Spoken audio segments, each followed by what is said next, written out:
Hey YouTube, welcome to my second Sig Sauer review. If you saw my first one, I know most of you didn't like it by the feedbacks. Actually, I was actually surprised by how many people agreed with me. But hey, it's my experience with that gun, and I got to stand by it. A lot of people in my department absolutely had the same finish issues, but mechanically they were happy with it. I seem to have a lot of mechanical issues. I don't want to spend too much time on the old one. This is a new one. Is it a chance I got a bad one in the bunch? Absolutely. And I'm starting to lean that way, to that way of thinking, because we transitioned over to the 40s, as I said in my last video, and I chose the 229 this time, and so far I've been actually pretty damn impressed. 229 just fit better for me at the time when I was comparing the 226 and 229 for the transitional guns. Fit better in my hand, seemed to point better for me, so I went with the smaller one. And everything so far has been spot on, flawless. The finish seems an absolute leaps and bounds better over the older generation 226 which I had, and I did have the older generation 226. That's I'm sure partly why I had the finish issues, reliability issues. Your guess is as good as mine on that one. Like I said, it could be that I just had a bad one in the bunch, but enough about the old one. I'm actually pretty happy with the new one. We so far have about 400 rounds through it, not a single malfunction. The accuracy is actually better than my longer barrel 226.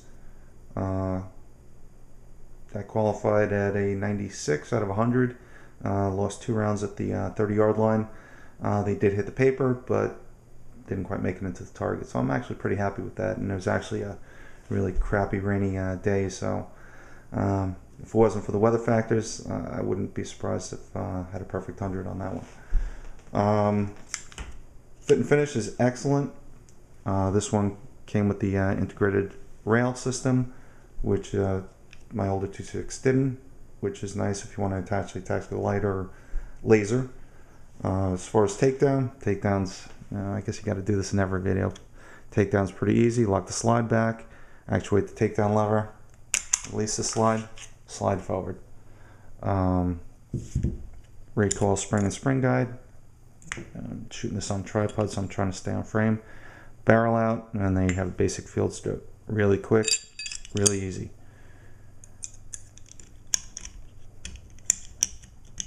Putting it back together, pretty much same thing in reverse. In my older video, we'll touch on one thing. One guy said it looked like an airsoft gun, and I was just full of crap. No. It wasn't an airsoft gun. No, I'm not full of crap. I just wasn't happy with my 226. That's it. A lot of people said that I don't maintain my guns, which is interesting because they don't know me. They don't know what I do. You know, I actually clean my guns monthly, whether they need it or not, and absolutely after every shooting. And just a quick example. Here's my car PM9. Had this for 8 years. Shoot this quite often. Carry it all the time. Looks like now all the guns are safe and empty. All of them had the slide back, all checked. Prior to shooting the video, I know I should have mentioned that first. Everybody likes to hear that apparently. 227, haven't had it that long, but my 226 that I recently got rid of during the transition period to 40 cal. When I sold that, looked like brand new. Whoops. Glad I put the towel on it. Still looks like new, by the way. 1911 Smith & Wesson. Had this for quite some time. Shoot it fairly frequently. Looks like new. I do take care of my weapons, so that's not the reason why the finish came off on my 226. It was just a bad finish. Conceding, finishes and everything. You want a gun to be functionally up to standards. I didn't really think mine was, even though I tried replacing the magazines, recoil spring guide, did a lot of modifications, still had malfunctions. Not an outrageous amount, but more than you want for a duty weapon. And more than any of the other pistols I just showed you have had. But Sig Sauer 229, absolutely fantastic so far. Great feel, great finish. Night sights, standard. I just got to touch on one other thing. A few people said, you don't pay for your guns. What do you care how it holds up? The truth is, we actually do pay for our guns. We have to buy the Sig Sauers. At the time, and believe me, I am not a Glock fanboy. I own one Glock. I've only owned one Glock at a time.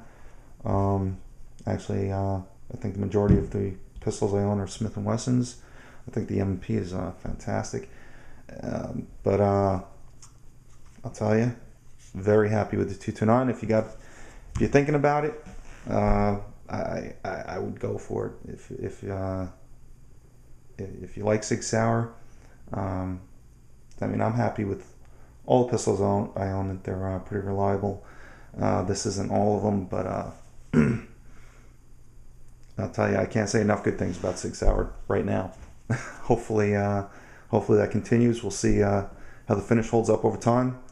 But after my experience with the 229, I'm seriously considering maybe even replacing my car PM with the new Sig P290 if the reviews on that hold up well.